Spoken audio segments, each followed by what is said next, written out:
지금 3조째 계속해서 이제 본문 말씀이 시작할 때마다 이제 이튿날로 말씀이 시작이 됩니다. 이제 오늘은 세 번째 이튿날을 마주하게 되는데요. 이 첫 번째 이튿날은 드디어 세례 요한이 예수님을 만나게 되고 또 예수님께 세례를 주고 예수님의 공생의 사역이 시작한 날입니다. 이 두 번째 이튿날은 세례 요한의 제자들 중에 이 두 제자가 이제 스승의 곁을 떠나서 예수님을 따르게 됐습니다. 그중 한 제자는 안드레였고 또 안드레는 그의 형인 베드로를 찾아가서 예수님께 데리고 옵니다. 이제 베드로도 예수님을 따르는 제자가 됐는데 예수님께서 그를 보시고 지금 현재 이름은 시몬이지만 장차 그를 게바, 베드로, 반석이라는 이름으로 부를 것이다라고 그렇게 말씀하셨습니다. 그리고 특별히 두 제자 중에 한 사람은 안드레라고 밝혔지만 한 사람은 밝혀지지 않았는데요. 전통적으로 그 두 제자 중에 한 사람은 바로 요한복음을 기록한 사도 요한이라고 보고 있습니다. 그리고 드디어 오늘 세 번째 이튿날이 밝았습니다. 우리 43절 말씀 같이 읽습니다. 이튿날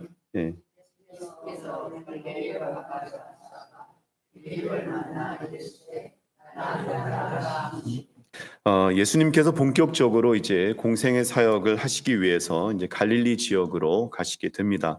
이 갈릴리 지역은 이스라엘 땅의 북쪽 지방으로 이제 사마리아와 함께 그 옛날 북왕국 이스라엘에 속해 있던 땅인데요. 이제 그러다 보니까 아무래도 예루살렘이나 베들레헴과 같은 이스라엘 땅 남쪽에 속하는 즉 유대 지역에 사는 사람들이 봤을 때는 이스라엘 북쪽 지역의 사람들은 이 대부분의 이 이스라엘의 정통성을 잃어버렸다고 생각을 했습니다. 나중에 요한복음 4장을 다룰 때 여러분과 함께 살펴보겠지만 그 중에 사마리아 지역은 그 정도가 더 심했습니다. 우리 잠깐 지도를 볼 텐데요. 다음 슬라이드 넘겨주시죠. 이제 이 지도는 예수님 당시 이스라엘 지도입니다. 맨 위쪽에 보니까 갈릴리라고 분홍색 글씨가 보이시죠?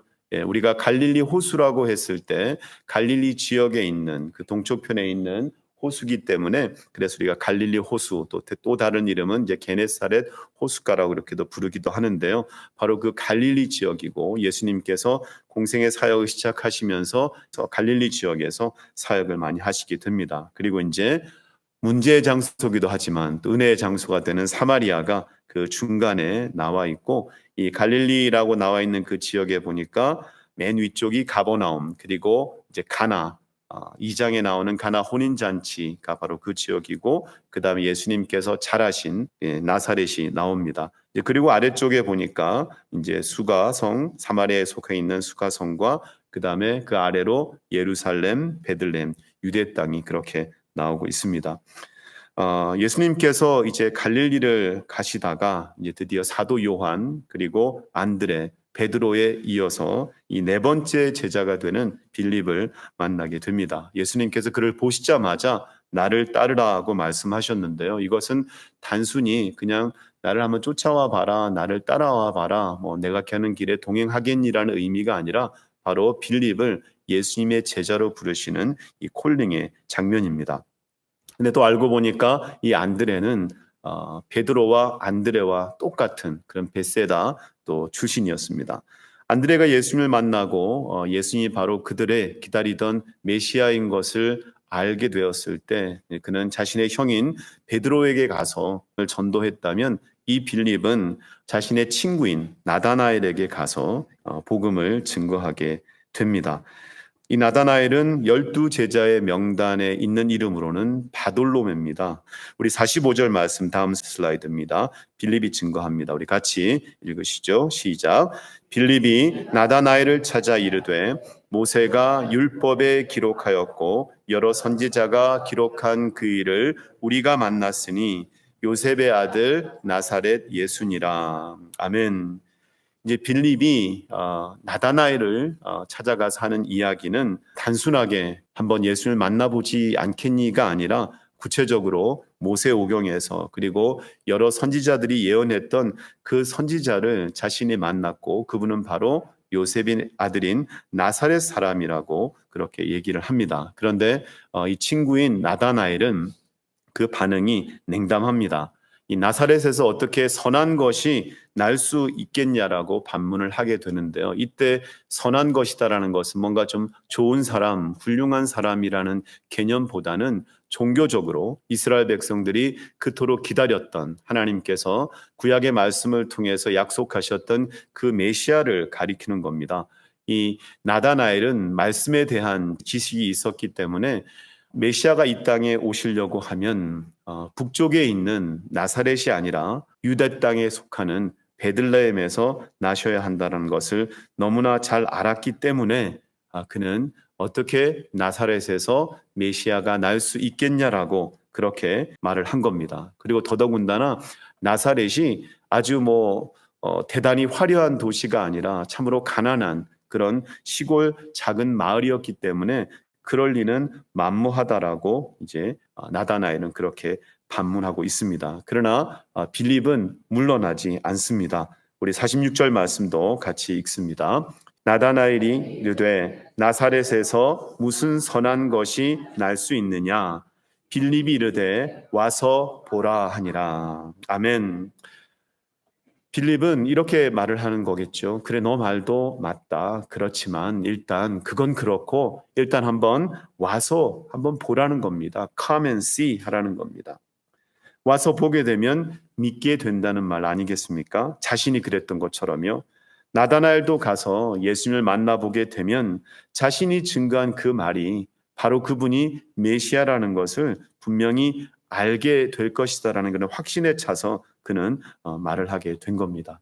예수님을 만나면 되죠, 그렇죠? 우리 인생의 모든 문제는 예수님을 만나면 됩니다. 또 우리 믿음의 길을 걸어가는 우리들은 우리가 자꾸 주님이 함께하는 그곳에 우리를 노출시켜야 됩니다. 제가 예전에 여러분께 고백한 것처럼 저 역시도 어떤 경우에는 좀 마음도 불편하고 또 몸도 피곤하고 그래서 하나님을 예배하는 자리에 좀 가기 힘든 그런 때가 있습니다. 그러나 어떡합니까? 나가야죠.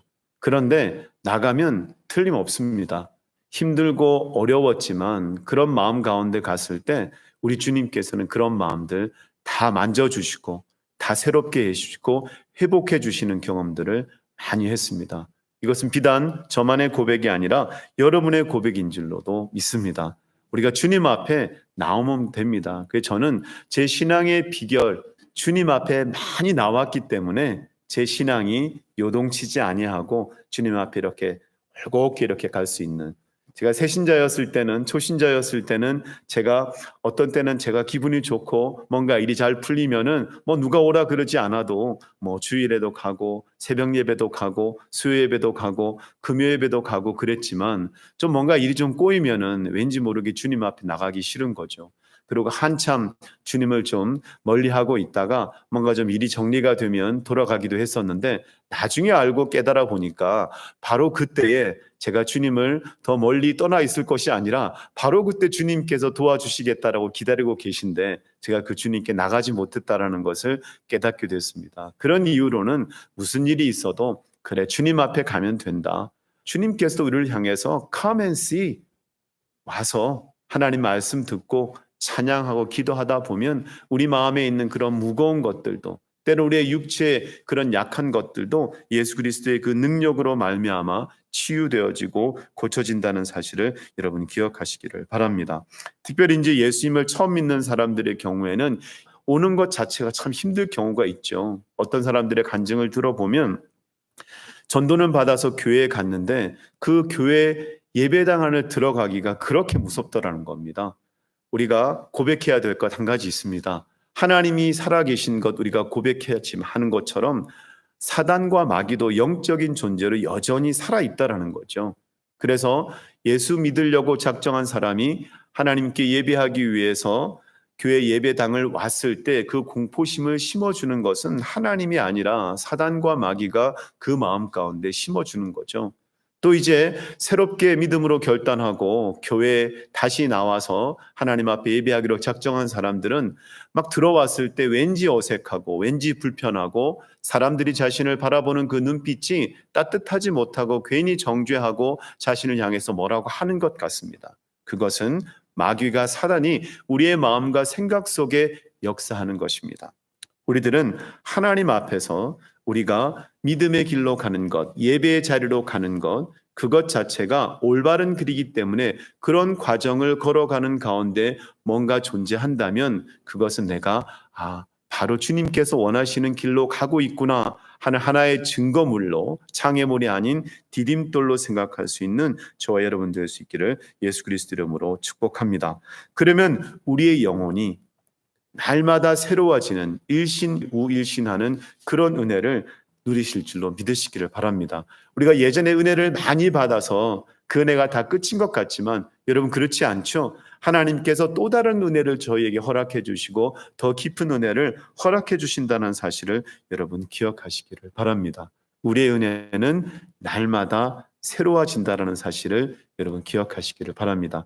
더 주님을 바라보시고 주님 앞에 더 가까이 나아가시게 되면 그와 같은 귀한 은혜가 임할 줄로 여러분 믿으시기를 바랍니다. 특별히 저는 우리 교회가 이와 같은 일들을 감당할 수 있기를 바랍니다. 누군가에게 야 우리 교회 한번 와봐, 우리 교회 예배에 한번 참석해봐 이렇게 얘기했을 때 그냥 와가지고는 그냥 노래만 듣고 그냥 사람들만 보고 가면 이건 아무런 역사가 나타나지가 않죠.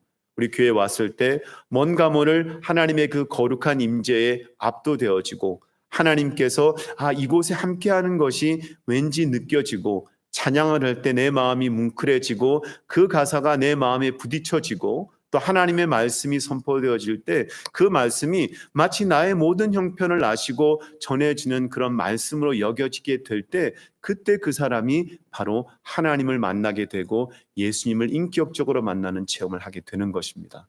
우리 교회가, 우리 교회 예배가, 우리 교회 모임이 그런 역사가 나타날 수 있기를 예수 그리스도 이름으로 축복합니다. 그러기 위해서는 우리가 하나님 앞에 더 많이 기도해야 되고 더 간절히 기도해야 되고 또 우리가 하나님 말씀을 사랑하는 가운데 그 말씀을 가지고 살아가기 위해서 몸부림치며 살아가게 될 때 우리의 삶 속에서 그리스도의 향기와 빛이 바래지고 우리의 모임 가운데 하나님의 그 충만한 임재가 나타날 줄로 믿으시기를 바랍니다.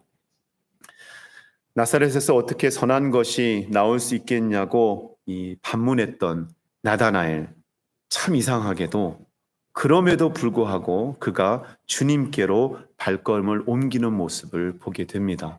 이건 바로 하나님의 역사입니다. 빌립이 확신에 찬 가운데 증거했을 때 하나님의 섭리 가운데 하나님의 은혜로 그는 주님 앞에 나아가게 된 겁니다. 우리 47절 말씀 같이 읽습니다. 예수께서 나다나엘이 자기에게 오는 것을 보시고 그를 가리켜 이르시되 보라 이는 참으로 이스라엘 사람이라 그 속에 간사한 것이 없도다. 아멘.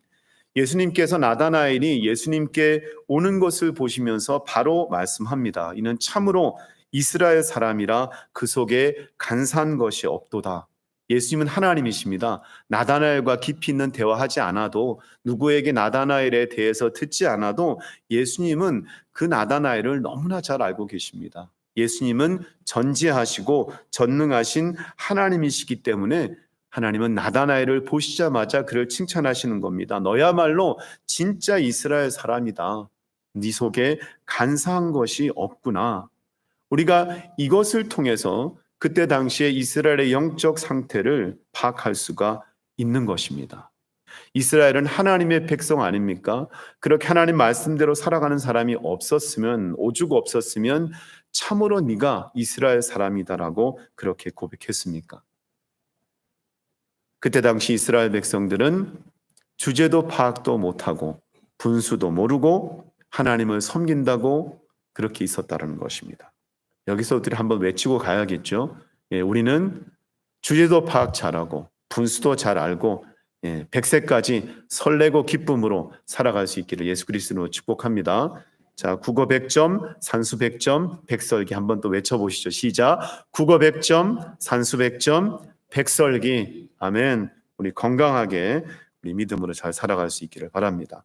하나님의 백성으로 경건하게 살아가고자 애쓰는 나다나엘을 향해서 예수님께서는 진짜 이스라엘이라고 평가하신 것입니다. 여기서 그 속에 간사한 것이 없다라고 했을 때 이것은 그 속에 어떤 거짓이라든지 속임수라든지 그런 교활함이 없다라는 것을 말하고 있습니다. 주님께서 말씀을 하실 때, 야, 너는 진짜 이스라엘 사람이다. 너는 참 그 속에 진실함이 있구나. 이렇게 말씀하지 않고 그 속에 간사함이 없도다라고 말씀하신 것도 또 이유가 있다고 저는 봅니다. 왜냐하면 그 세상 자체가 너무나 거짓과 교활함과 그런 올무가 만연했기 때문에 세상은 이런데 나다나엘 너는 그 간사함이 네 속에 없구나라고 주님께서 칭찬하는 것입니다. 저는 이번 주에 우리의 삶을 돌아보면서 분명히 죄의 영역인데 그때 그 당시의 사람들은 그 간사함이 아무렇지도 않았던 것입니다. 그렇기 때문에 예수님께서는 그 간사하지 않은 그 속에 간사함이 없는 나다나엘을 칭찬하셨던 겁니다. 마찬가지로 이제 우리들도 이 세상의 삶을 살아가면서 우리도 모르게 세상에 자연스럽게 오염이 되어져서 주님께서 바라보실 때는 분명히 죄의 영역임에도 불구하고 그것을 우리가 인식하지 못하고 살아가는 부분들이 있다면 성령의 조명하심 가운데 그것을 발견하고 회개할 수 있는 그런 은혜의 한 주 될 수 있기를 예수 그리스도 이름으로 축복합니다. 오늘 3번 연속 이어지는 이 이튿날을 통해서 은혜가 되는 부분이 있어서 여러분과 나누면서 말씀을 마치고자 합니다. 첫 번째 이튿날에는 예수님께서 안드레와 요한을 향해서 와 보라 하셨습니다. 예수님께서는 지금도 누구든지 그 어떤 사람이든지 우리 주님께로 오라고 주님께서는 지금도 초청하신다는 사실을 여러분 기억하시기를 바랍니다. 모든 인류가 구원받기 원하시는 것이 우리 주님의 마음입니다. 요한복음 7장 37절 말씀에 누구든지 목마르거든 내게로 와서 마시라고 말씀하고 있습니다. 특별히 이사야 55장 1장 3절 말씀입니다. 오호라 너희 모든 목마른 자들아 물로 나아오라 돈 없는 자도 오라 너희는 와서 사 먹되 돈 없이 값 없이 와서 포도주와 젖을 사라. 아멘. 우리 주님께서는 그 어떤 사람도 아무것도 생각하지 말고 주님의 그 초청에 응하고 주님께로 오기를 원하신다라는 겁니다. 물론 주님께서는 두 팔을 넓게 펴시고 세상에 있는 사람들을 향해서 오라고 부르시고 계신다라는 겁니다. 두 번째 이튿날에는 안드레의 형 시몬의 이름을 장차 게바, 베드로, 반석이라고 부르겠다고 말씀하셨습니다. 우리가 잘 아는 것처럼 그가 성령 받기 이전에는 반석이라는 그 이름에 합당한 모습을 보이지 못한 적이 많습니다. 근데 주님께서는 결국 그렇게 만드셨습니다. 주님께서 우리를 부르셨을 때는 우리를 현재 있는 그 모습만 바라보는 것이 아니라 우리에게 소망을 두시고 우리가 장차 하나님의 계획 안에서 이루어질 그 소망의 모습으로 바라보고 있다는 사실을 여러분 기억하시기를 바랍니다. 여러분에게 소망을 드립니다. 내 모습이 이런데 지금 나는 힘도 없고 나이도 들고 리타이어하고 그게 아니라 주님께서는 우리에게 생명을 허락하시는 한 앞으로의 그 삶 가운데 소망을 두고 계시다라는 사실을 여러분 기억하고 또 그 또한 믿으시기를 바랍니다. 마지막으로 세 번째 이튿날 오늘 말씀의 제목처럼 예수님께서는 나다나엘을 향해서 그 속에 간사한 것이 없다라고 칭찬하셨습니다. 나다나엘도 사람입니다. 그도 죄인입니다. 그도 왜 주님께서 허물할 것이 없으며 하나님 앞에서 어떻게 거룩하다라고 당당히 말할 수 있겠습니까? 근데 주님께서는 죄인인 이 나다나엘 속에 그 속에 한 가지 좋은 것을 보셨다라는 거죠. 이제 나다나엘은 예수님의 제자로서 이제 새로운 출발을 하게 됩니다. 그런 현장에서 주님께서는 다 완성된 것을 요구하시는 것이 아니라 나다나엘 속에 있는 그 좋은 것 하나 보시고 주님께서 칭찬하신 것입니다. 우리는 완벽하지 못합니다. 우리 주님께서는 우리 속에 있는 그 좋은 것을 보시고 오늘 이 시간 칭찬하신 것입니다. 여러분, 우리가 주님 앞에 이 시간 나와서 예배하는 것, 주님 앞에 찬양하고 주님 앞에 경배하는 것, 주님께서 이것 보시고 우리를 기뻐하시고 영광 받으시는 것을 여러분 믿으시기를 바랍니다. 오늘 우리가 오 신실하신 주 찬송을 드렸습니다. 거기에 보면 오늘의 힘이 되고 내일이 소망되는 것이 바로 이와 같은 역사입니다. 우리 주님께서는 그 누구도 마다하지 않으시고 주님 품에 안기기를 원하시고 우리의 미래에도 소망을 주시고 여전히 소망을 품고 계시고 현재에서도 우리가 부족한 것 많지만 그런 가운데서도 우리가 가지고 있는 좋은 것 보시고 우리가 주님 앞에 믿음으로 살려고 애쓰는 그 모습 보시고 우리 주님께서는 기뻐하시고 영광 받으신다는 사실을 믿으시면서 소망 가운데 한 주간 살아갈 수 있는 저와 여러분 될 수 있기를 예수 그리스도 이름으로 축복합니다. 기도하겠습니다.